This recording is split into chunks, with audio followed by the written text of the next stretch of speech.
Seseorang yang banyak bertindak dan membaca akan banyak melihat dan mengetahui. Salam sejahtera kepada semua. Saya Divya Rajudaran dari SMK Methodist. Pada hari ini, saya ingin kongsikan sebuah novel yang bertajuk Jendela Menghadap Jalan karya Rohani Mat Darin yang diterbitkan oleh Utusan Publications and Distributors Sendirian Berhad. Bilangan muka surat yang terdapat dalam novel ini adalah sebanyak 280. Novel ini juga dimasukkan dalam Sukatan Pelajaran Tingkatan 4 dan bertemakan perpaduan serta kekeluargaan. Watak utama novel ini ialah Lily, seorang remaja yang berusia 17 tahun, manakala watak sampingan pula Datuk Lily yang bernama Haji Abdul Rahman, Nenek Lily yang bernama Haja Aisyah Tan Abdullah serta Gita dan Daniel yang menjadi kenalan Lily sewaktu dia berada di kampung datuk dan neneknya. Novel ini dimulakan dengan kisah Lily yang ingin meluangkan cuti persekolahannya dengan rakan-rakan tetapi terpaksa pulang ke kampung datuk dan neneknya di Dungun Terengganu untuk menjaga hati ibunya. Dalam perjalanan pulang ke kampung, Lily bertemu dengan Gita dan Daniel yang menjadi kawan baiknya sepanjang penginapan Lily di kampung tersebut. Setelah Lily di kampung, Lily tertarik dengan keindahan kampung dan tertanya-tanya kepentingan jendela di setiap rumah yang menghadap jalan tetapi tidak dijawab oleh datuknya. Lily dapat mengetahui isu memasang kubah surau dan pembinaan masjid dalam kalangan penduduk kampung. Lily juga mendapat tahu tentang isu anak-anak Cik Jah, Rafiq dan Haziq yang terlibat dengan penyalahgunaan dadah serta kes mencuri. Dalam suatu peristiwa, Lily diculik oleh anak-anak Cik Jah dan dibawa ke suatu tempat yang tidak diketahui tetapi diselamatkan oleh Daniel yang telah bersekolah dengan Haziq. Namun Lily berasa simpati dengan keadaan keluarga Cik Jah yang berpunca daripada sikap suami Cik Jah yang tidak bertanggungjawab. Datuk Lily yang merupakan seorang pengamal perubatan tradisional dilawati oleh seorang pesakit yang bernama Hamimah. Puan Hamimah pula merupakan penolong pegawai di Jabatan Kebajikan Masyarakat bahagian warga tua dan keluarga.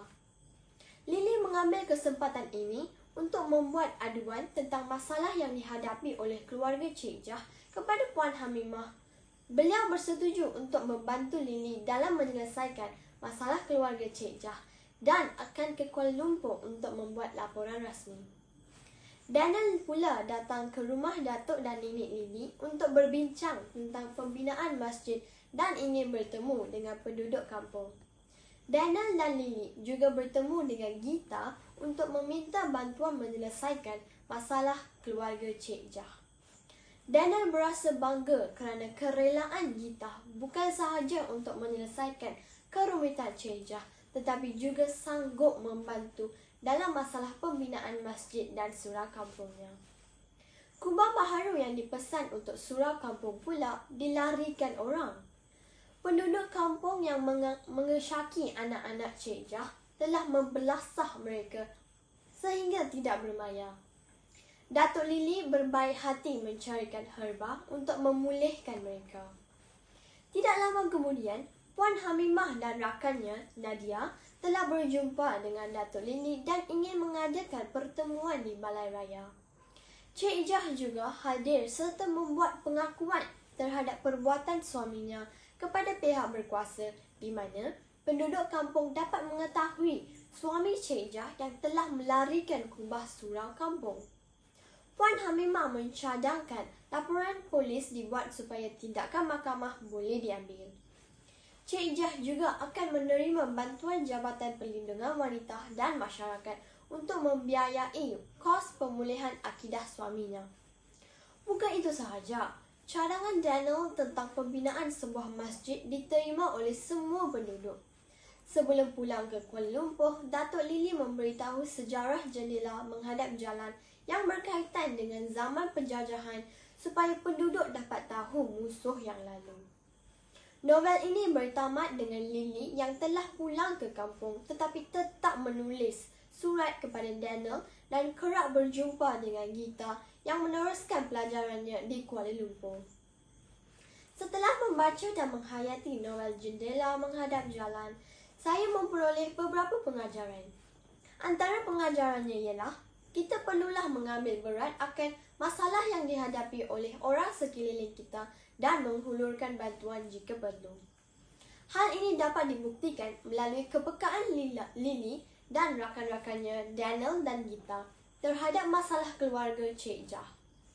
Walaupun nenek Lily menegurnya supaya tidak bercampur tangan dengan hal orang lain, Lily tetap ingin membantu menukar nasib keluarga Cik Jah. Jika Lily tidak sanggup membantu keluarga Cik Jah, sudah tentu Cik Jah terpaksa menghadapi penderaan suaminya sampai bila-bila. Manakala anak-anaknya, Rafiq dan Haziq mungkin melakukan jenayah yang lebih besar sehingga ditangkap oleh polis. Bantuan Lily, Daniel dan Gita telah memberikan peluang kepada Cik Jah dan anak-anaknya untuk memulakan kehidupan yang lebih tenang. Selain itu, novel ini mengajar saya untuk berkawan tanpa sempadan dan membantu tanpa mengira latar belakang mereka. Sebagaimana kita tahu, rakyat Malaysia terdiri daripada pelbagai kaum dan agama. Seseorang yang hanya berkawan dengan kaum sendirinya akan berasa sukar untuk menjalani kehidupan yang tenang di Malaysia kerana setiap bucu negara kita tentu mempunyai orang daripada pelbagai latar belakang. Dalam novel Jendela Menghadap Jalan, Lily beramah mesra dengan Gita apabila mereka bertemu di dalam bas. Bukan itu sahaja, Daniel yang berbangsa Cina menjadi kawan baik Lily dan menyelamatkannya apabila dia diculik oleh anak-anak Cik Jah. Daniel dan Gita juga sanggup membantu Lily untuk menyelesaikan masalah rumah tangga Cik Jah. Lebih-lebih lagi, Gita juga bersetuju untuk membantu Daniel menyelesaikan masalah pembinaan masjid kampungnya. Novel Jendela Menghadap Jalan ini amat sesuai untuk dibaca oleh para remaja kerana mengandungi banyak pengajaran yang dibawa melalui jalan cerita yang menarik. Jendela Menghadap Jalan menjadi novel kegemaran saya kerana segala pengajaran ini menjadikan saya seorang insan yang lebih baik. Saya akan mencadangkan buku ini kepada golongan muda supaya dapat membentuk remaja yang tidak bersikap perkauman. Sekian sahaja daripada saya. Terima kasih.